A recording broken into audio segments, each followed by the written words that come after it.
Esse episódio começa com um convite a você.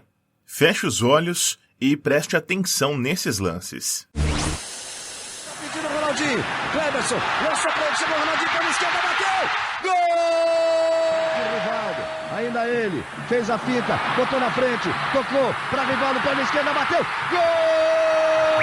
Brasil! Insiste, briga pela bola, insiste o Ronaldinho pro Rivaldo, abriu espaço, bateu pro gol, Oliver Kahn, Ronaldinho bateu! Gol! E nesses aqui também. Acredita, faz Bebeto, faz gol! Isso é legal! Romário no meio, vai Romário!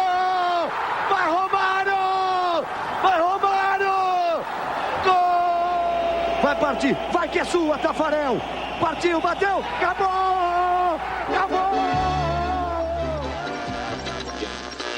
Agora a qualidade do áudio não tá tão limpa, mas é a última etapa desse exercício.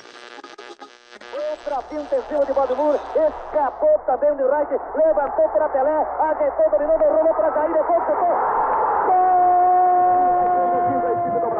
Escutado o tempo regulamentar da primeira etapa. Balão de Pelé. Pelé deixando para Everaldo. Everaldo para Clodô. Dali para Tostão. Agora Tostão cruzou para o gol para Clodô. Dribla um, dribla dois. É o epílogo de uma festa verde-amarela. Bola para Rivelino. Rivelino para Jair. Correu pela ponta esquerda, fraiu o Paquete, passou por ele. Lança a pelota Pelé. Pelé dominou. Carlos Alberto está livre. Correu, Carlinhos, atirou.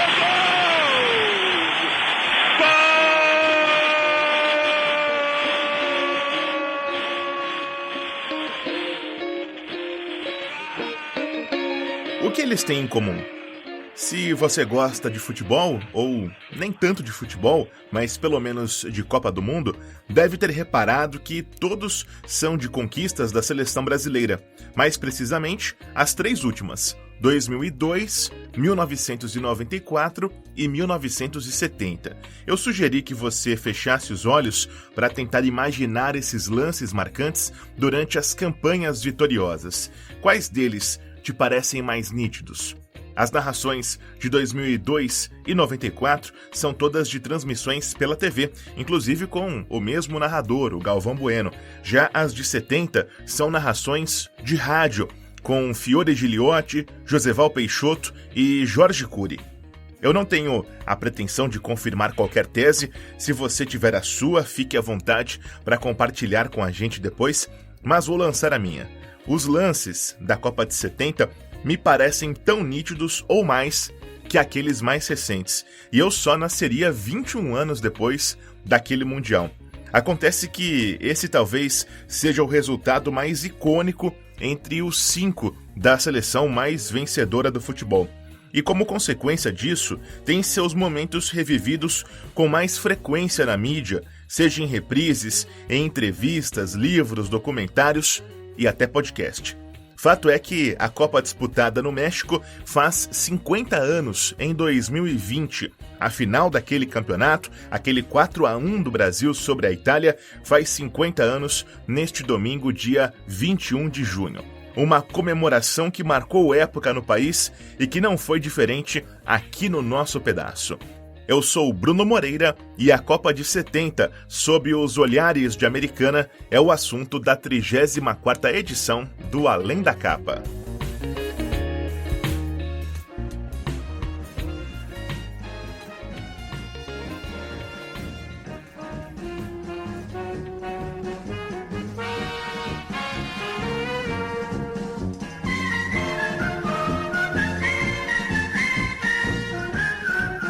Mal encerrava-se o jogo Brasil 4, Itália 1, e o povo saía às ruas para festejar entusiasticamente o grande feito dos jogadores brasileiros. Aliás, desde a manhã do domingo, a população começou a enfeitar os seus veículos, colocando neles as cores da bandeira nacional.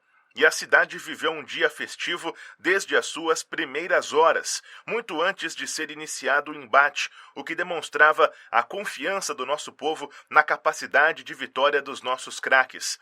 Os mais ponderados temiam, é verdade, algum novo desastre, principalmente os mais velhos, que não conseguiam esquecer a frustração de 1950. Mas os jovens não pensavam naquela desgraça. Tinham plena confiança no selecionado nacional e cantavam a vitória por antecipação, o que realmente aconteceu.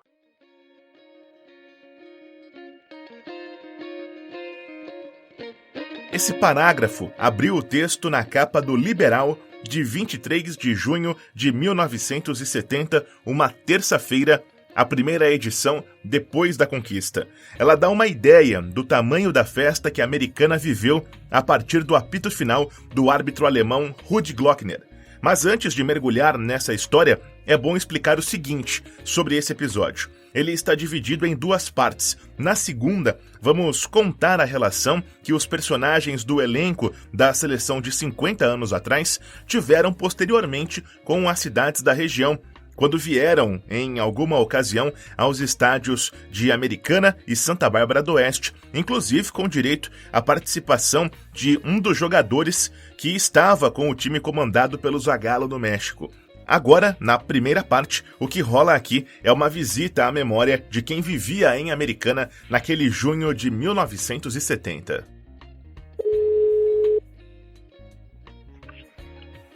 Alô? Alô, Jota? É o Bruno Moreira? Oi, Bruno.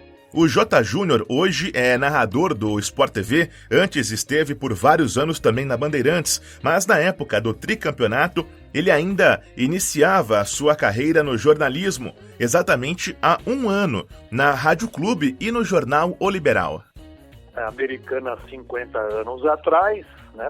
População bem menor, todo mundo se conhecia, era muito fácil você se comunicar, né? Mesmo sem a facilidade que hoje nós temos da internet, porque nós tínhamos o jornal O Liberal e tínhamos a Rádio Clube.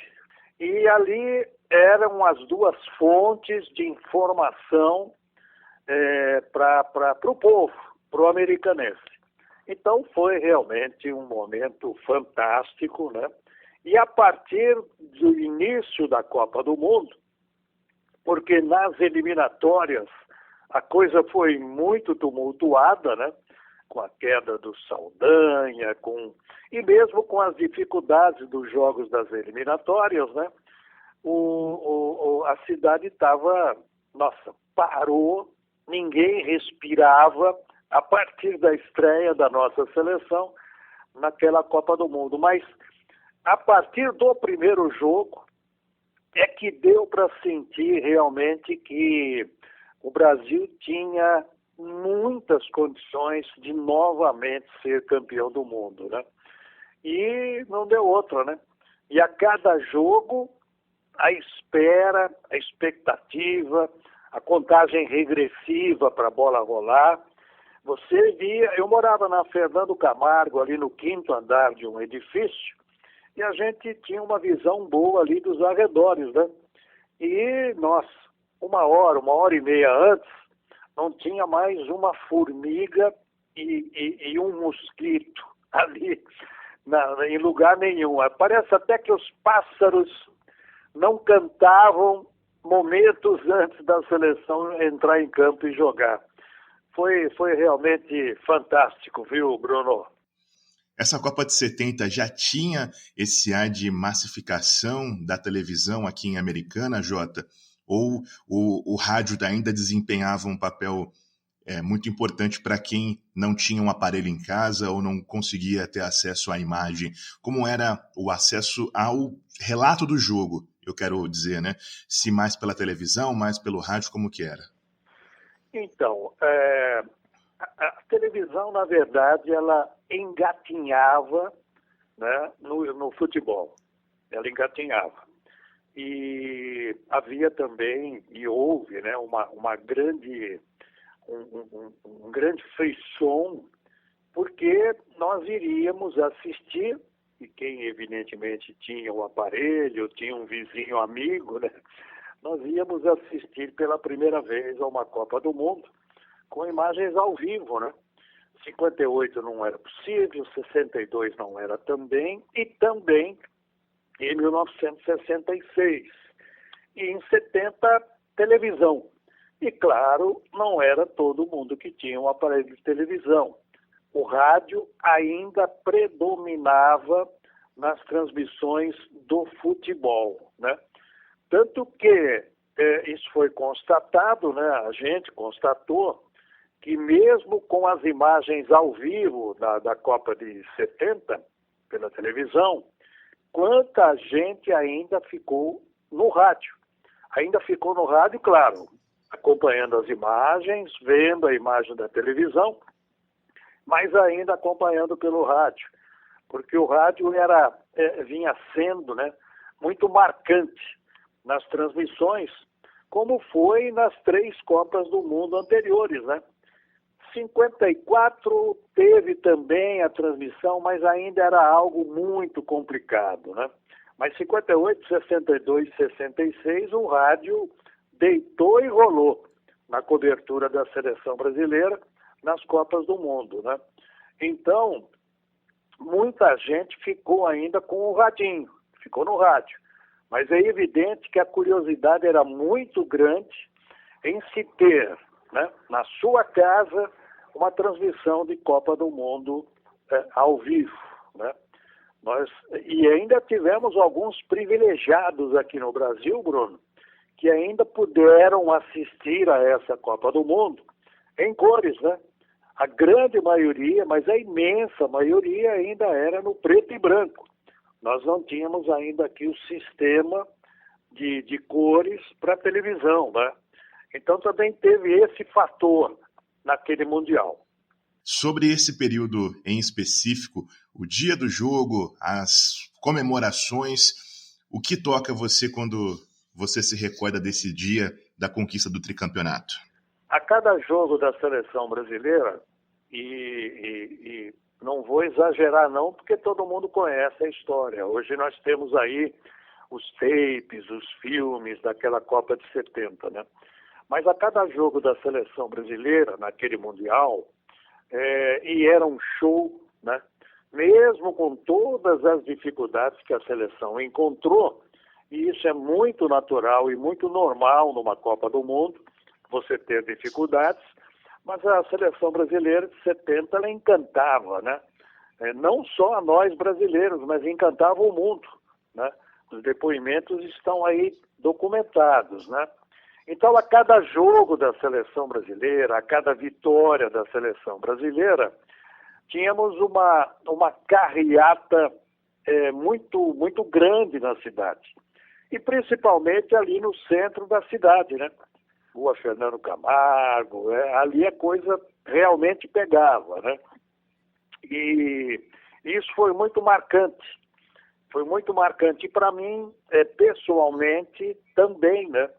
Que foi nessa carreata, numa das carreatas da Copa de 70, né, que eu acabei conhecendo a minha atual esposa, a Sueli. Estamos juntos até hoje. Ali é que nasceu a nossa união, né? Uma união de família. Construímos a nossa família a partir dali, de nós nos conhecermos numa carreata nos Jogos da Copa do Mundo, especificamente na carreata da conquista do título, né? Em 1970, naquele 21 de junho. Jair, todo em posição de jogo. Pelé trabalhou com o pé canhoto, levantou o centro para o costão, a bola passa por ele, disputou, recuperou, fez arriba, fuzilou. Golaço de Rivelino! Golaço de Rivelino! Fora o Além da Capa, as lembranças da Copa de 70 Pan-Americana também estão em reportagem publicada pelo Liberal neste 21 de junho, tanto no jornal impresso como no site liberal.com.br. A produção é do repórter Rodrigo Alonso, com quem a gente também conversa. Alonso, a gente acabou de ouvir o relato particular do J. Júnior, mas você se debruçou também sobre o arquivo do jornal Liberal da época, consultou edições daquele período posterior à conquista do Brasil em junho de 70 e identificou algumas peculiaridades, situações curiosas que marcaram aquela comemoração em Americana, não é? Isso, Bruno. A festa naquele dia começou mesmo antes do jogo. O jogo em si começou por volta das 2 da tarde, né? Horário de Brasília. Era meio-dia no México, um jogo de bastante sol, né? E a Americana já estava em clima de festa mesmo antes daquela partida. Já tinha carro enfeitado com as cores da bandeira do Brasil, já tinha uma circulação de pessoas também nas ruas. E aí, após o apito final, foi comemoração para tudo quanto é lado, principalmente no centro, né? Ali nas ruas Fernando Camargo, Vieira Bueno, teve uma carreata com centenas de carros lá, conforme o Liberal noticiou na época. Os ocupantes desses veículos cantavam o hino nacional, gritavam "Viva o Brasil", soltavam bombas e rojões, faziam tremular também bandeira do Brasil e de seus clubes favoritos também, com predominância para o Corinthians, que é o time mais popular aqui do estado de São Paulo. Então foi um dia de bastante festa. Os carros começaram a dispersar por volta das 10 horas da noite, só que depois ainda teve uma festa novamente na sede do Rio Branco. Aí o jornal, até na época, noticiou que os mais jovens participaram dessa festa, que durou até a madrugada. E você conversou também com um casal que tem uma história bacana relacionada à Copa de 70. O J. Júnior comentou que conheceu a esposa dele em uma carreata, justamente na carreata da comemoração do título, porque havia carreatas mesmo depois de outros resultados, né, anteriores à final, mas essa em específico marcou a história pessoal do Jota e da mulher dele. Mas o casal Fábio e Ana Beretta Rossi, com quem você conversou, também trazem alguns momentos curiosos sobre essa passagem do Brasil em 70, né?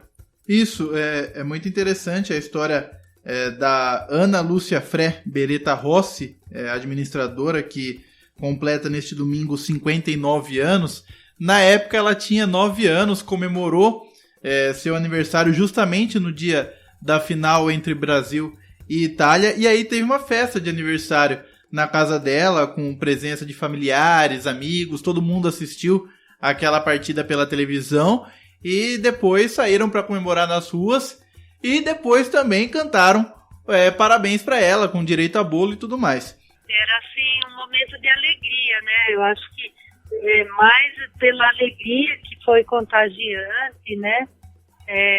Naquele momento, porque todo mundo feliz e alegre, e aquilo me contagiou também, né? E eu, assim, comemorando meu aniversário nesse dia, nossa, foi uma alegria imensa. No caso do Fábio, ele ainda não conhecia a Ana na época, mas ele trouxe uma história muito bacana de como era o clima dentro das escolas por causa daquela Copa do Mundo. Ela foi muito empurrada, principalmente para as crianças e adolescentes, pelo ufanismo do período militar. Então, os professores falavam muito dessa Copa. Segundo ele, os professores, até depois dos jogos, né, no dia seguinte, perguntavam: e aí, quem que fez o gol? Qual que foi a escalação do time? Como que foi o jogo? Fazia quase que uma chamada de aula sobre o jogo do dia anterior. Isso ele aponta, né, que teve bastante influência por causa do regime militar, que fez bastante propaganda em cima dessa Copa do Mundo. O presidente Médici, inclusive, tinha bastante imagens dele circulando com radinho de pilha, se colocando como torcedor da seleção brasileira. Então, o contexto político da época também influenciou as pessoas a acompanharem aquela Copa do Mundo e mexeu também com o clima dentro das escolas, né? Ele estudava, aliás, na escola Heitor Penteado. E também a Copa de 1970, para a nossa região, para a nossa cidade, ela deu uma alavancada no esporte amador jamais visto, sabe? O incentivo dado ao futebol de todos esses jogadores, craques, né, verdadeiros deuses do futebol, né, no meio de campo aí, com Gerson, Pelé, Rivelino, Clodoaldo, eram, assim, top mundial, né? Então todo mundo tentava imitar os presentes de final de ano para as crianças, era sempre bola de futebol, roupa de calções, meias, tudo sempre ligado ao futebol. Pegou uma força assim inacreditável em todo o país. A ideia, quando a gente conversou sobre essa pauta, era trazer, como a gente está conversando agora, esse ambiente de Americana na época, mas por uma coincidência, você lembrou de um possível personagem a ser consultado que trouxe uma história ainda melhor, apesar dele não estar em Americana no dia em que o Brasil ganhou da Itália, Alonso. Isso, Bruno, é o Atos Pisoni, americanense. A gente conhece ele como um atleta de tiro esportivo, ex-atleta. Hoje ele tem 82 anos, atua como treinador de tiro esportivo. Mas na época ele competia internacionalmente. Naquele 21 de junho, ele estava na Itália, num hotel, assistiu o jogo nesse hotel, cercado por italianos. Nada de querer, vamos dizer, fazer muita comemoração não, porque a gente viu que eles estavam tudo meio bravos lá. Então tava ele e a esposa, os dois resolveram ficar mais na deles, teve só uma comemoração mais contida entre eles depois que eles foram no clube, onde estava tendo a competição, que ele estava participando, em San Marino, que é praticamente um país dentro da Itália, e aí nesse clube tinha mais brasileiros, aí eles conversaram sobre a Copa, festejaram entre eles, mas tudo meio comedido também, porque eles estavam em território adversário, podemos dizer assim.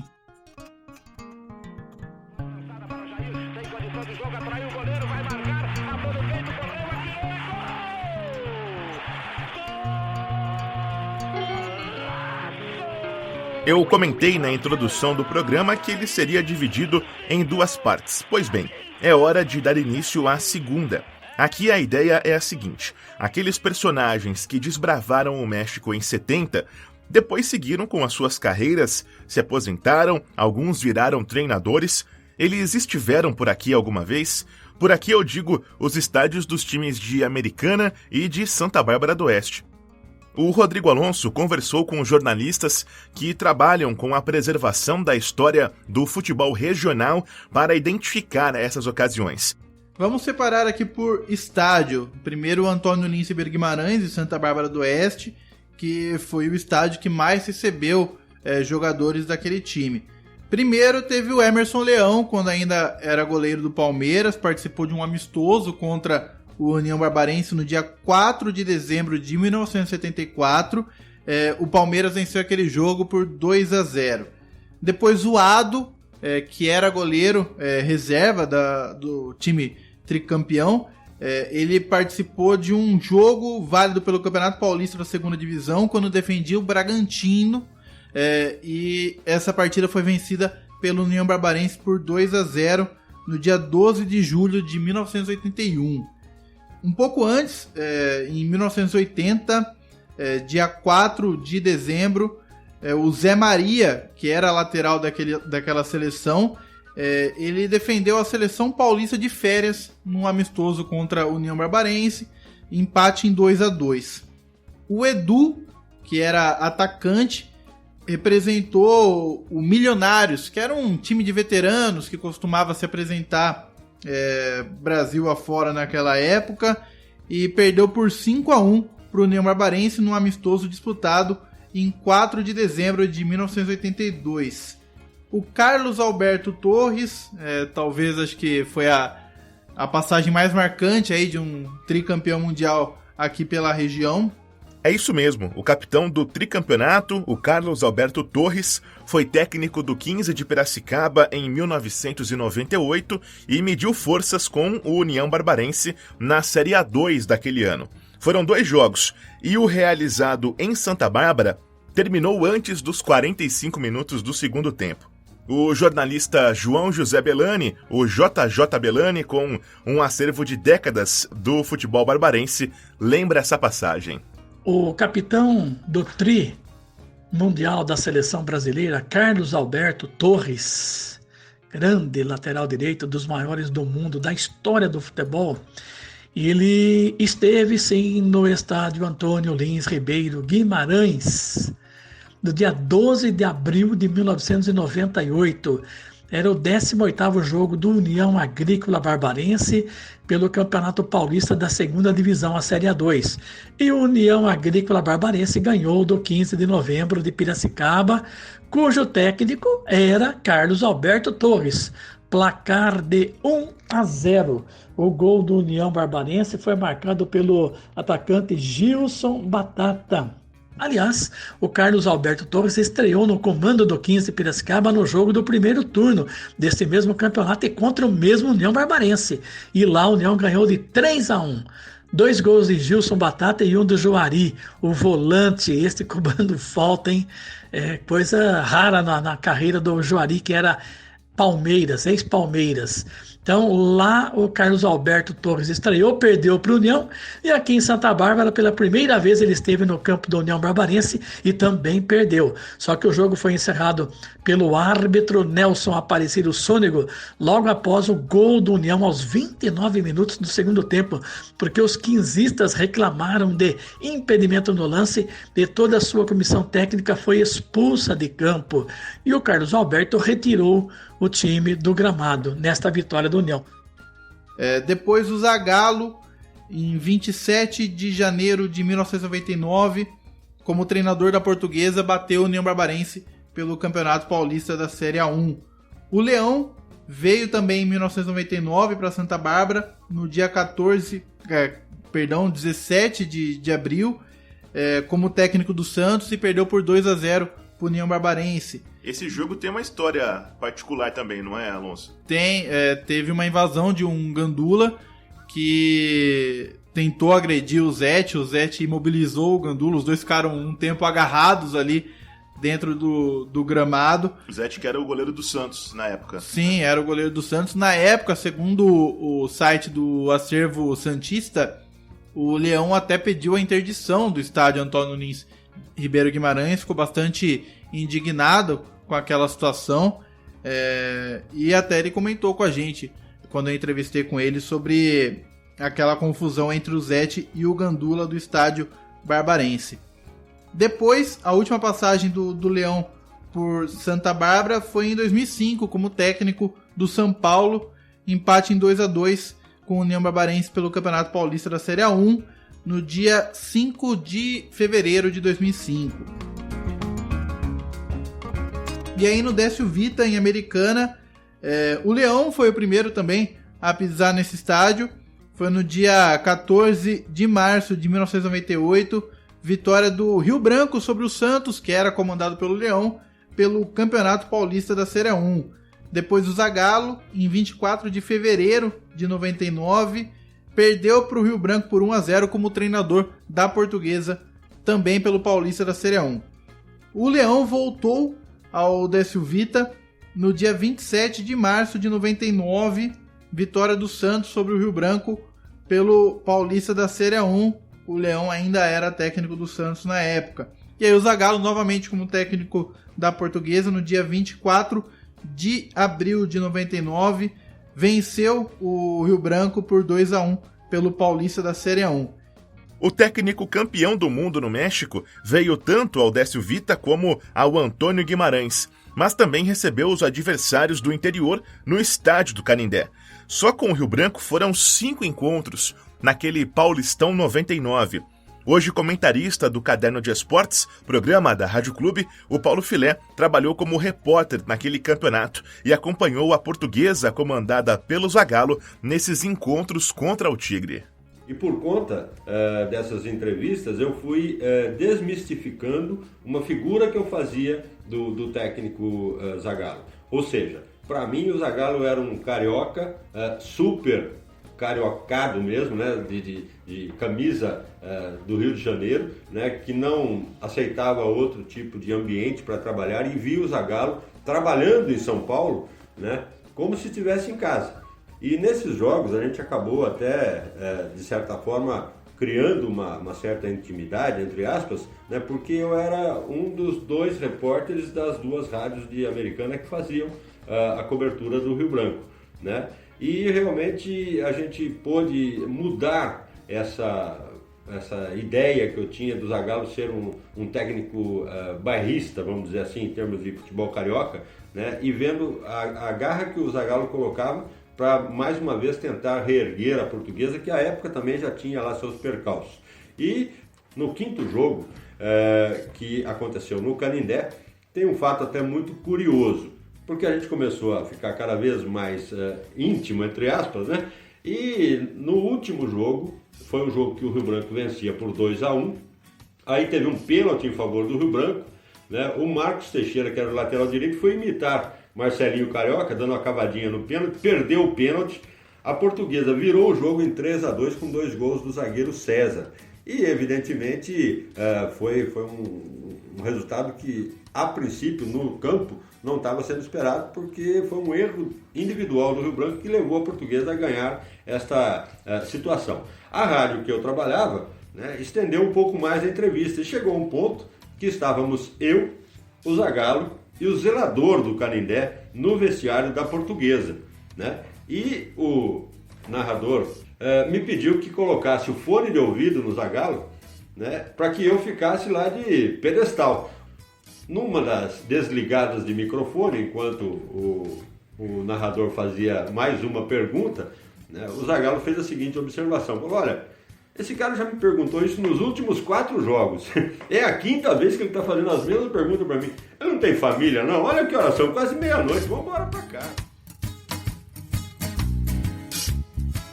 O Rodrigo Alonso listou as passagens de integrantes do elenco de 70 no Décio Vita e no Antônio Guimarães, mas ainda houve uma ocasião em um endereço diferente dos 2 estádios. Eu convidei o jornalista Gabriel Pitor, que toma um cuidado danado com a história do futebol de Americana, para tratar desse episódio. O Leão é um personagem histórico do nosso futebol, um treinador bastante destacado e foi um goleiro fantástico também do Palmeiras. E ele esteve em Americana 1 ano antes de ser campeão mundial. Em 1969, no dia 7 de setembro, ele veio com uma equipe mista do Palmeiras para a Americana, para fazer um amistoso contra o Vasco da Gama, o Vasquinho de Americana, o Vasquinho que depois virou o AEC, o Americana Esporte Clube, e que se fundiu ao Rio Branco Esporte Clube em 1979, e ele veio para disputar esse amistoso com o Vasco no estádio Vitória Escuro. Então o Leão, 1 ano antes de ser campeão mundial, passou por Americana, passou pelo estádio Vitória Escuro. E naquela oportunidade, ele veio com a equipe mista do Palmeiras, como eu falei, junto com outros jogadores, alguns do reservas, aspirantes, e outros até da equipe principal. O Neves, lateral direito, também estava, Alfredo Mostada, o Osmar também, que era um outro zagueiro destacado daquele time, o atacante China.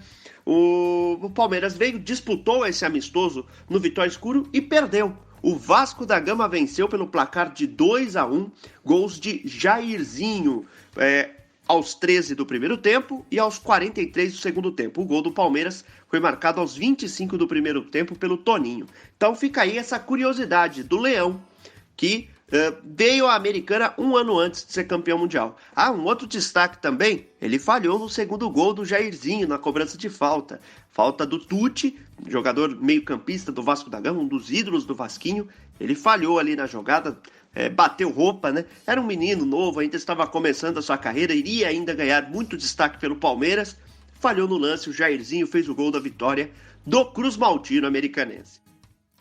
Deu para perceber bastante a presença do Emerson Leão nessa relação de 13 momentos em que jogadores de 1970 vieram à Americana ou Santa Bárbara posteriormente. Isso motivou, inclusive, a tentativa de conversar com ele. Logicamente que foi maravilhoso. Por quê?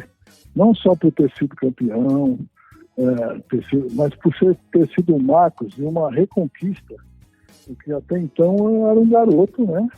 Que cheguei muito prematuramente no Palmeiras, fomos campeão, fomos para a Copa do Mundo, estava eu e o Adel, mudaram o treinador, chegou o Zagallo, trouxe o Félix e, logicamente, ele optou pelo Félix. eu diria assim que a nota nossa era elevada, né? E aí o que eu fiz? Falei, bom, se essa Copa não for possível, eu vou mostrar que pode ser possível outras Copas ou até muito mais. Então eu cresci profissionalmente, cresci em termos de conhecimento, relacionamento, abertura, quer dizer, voltei, talvez eu tenha chegado lá um garoto com 20 anos e saí de lá já um homem formado no futebol. Como foi esse contato, Alonso? Foi um contato que pegou o Leão um pouco de surpresa, porque o Leão ele não lembrava desses jogos. Não tinha muita recordação. O único jogo que ele lembrou foi realmente esse da invasão do Gandula, que teve a confusão com o Zete. Mas o Zete não tomou um soco. O cara foi lá, o Zete agarrou ele e prendeu ele para não agredir o menino. Foi isso que aconteceu. Agora, já pensou se o Zete arrebenta o moleque no meio? O Zete perto desse Gandula era um gigante, pô. Não dava nem para comentar.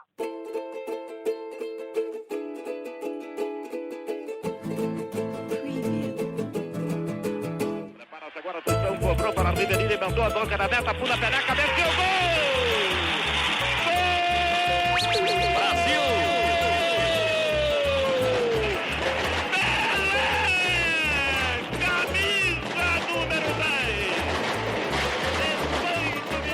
Por volta das 13 horas, o tobogã do estádio Brinco de Ouro estava assim, completamente lotado. Do lado de fora, o movimento era grande e as pessoas corriam por um lugar. Esse é o Reginaldo Gonçalves, repórter da TV Americana em 1990. E aí o Brasil fez um amistoso contra a Bulgária no dia 5 de maio de 1990. Estou dizendo coincidência de números, porque em maio de 90, fazia aí um pouco mais adiante, fez aí 20 anos da conquista do Tri. E agora, são 30 anos depois, chegamos aí a 50 anos dessa conquista do Tri no México. E aí nós fomos para Campinas, eu e o Antônio Carlos Rosa, que era o cinegrafista.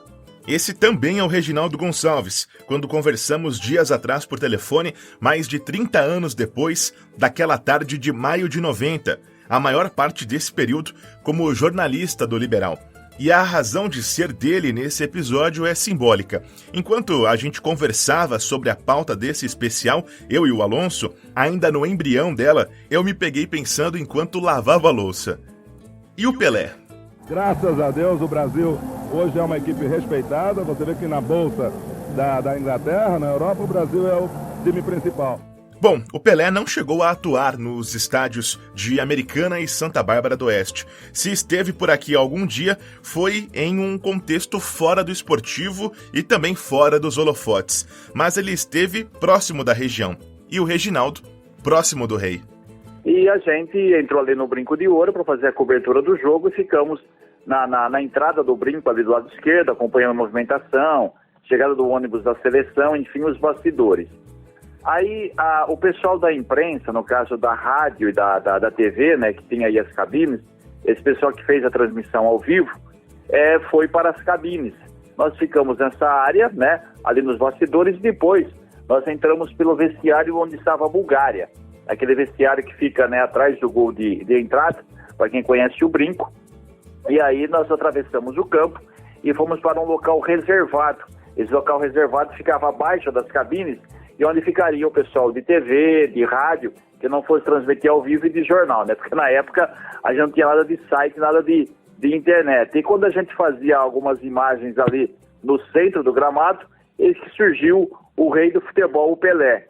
Pelé, como você analisa a situação atual do futebol brasileiro? Pelé. Eu acho que o caminho é esse, sem dúvida nenhuma. Graças a Deus o Brasil hoje é uma equipe respeitada. Você vê que na bolsa da Inglaterra, na Europa, o Brasil é o time principal.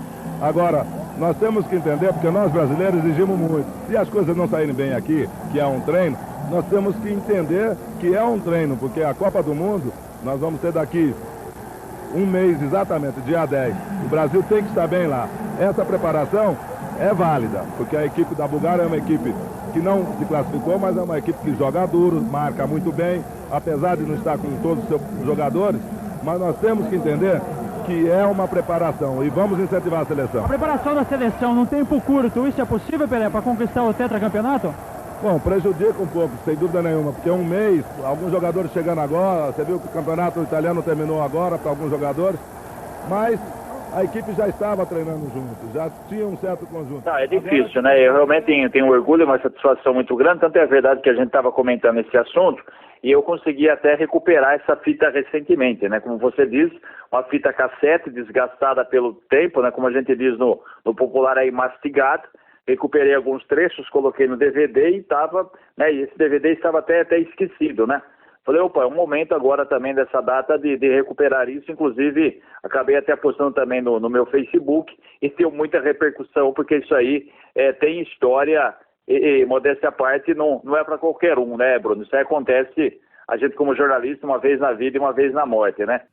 Se esse episódio tá rodando aí no seu aplicativo entre os dias 21 e 22 de junho, fica o convite para você acompanhar o especial da Copa de 70 no Caderno de Esportes desta segunda-feira, dia 22. O programa da Rádio Clube AM 580 vai ao ar a partir das 18 horas, também transmitido pela internet no site radioclubeamericana.com.br.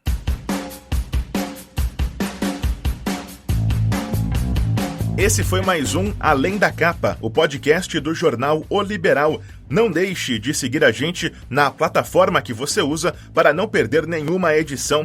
Nós estamos no Spotify, no Apple Podcasts, Google Podcasts, Deezer e Castbox e também no canal do Liberal no YouTube. Se você gostou do episódio ou mesmo do formato dos nossos podcasts, fica o pedido para que você compartilhe com mais uma pessoa. A gente recebe comentários pelo e-mail podcasts@liberal.com.br ou nas redes sociais do Liberal. Os endereços estão na descrição do episódio. A apresentação e edição são comigo, Bruno Moreira. Até a próxima!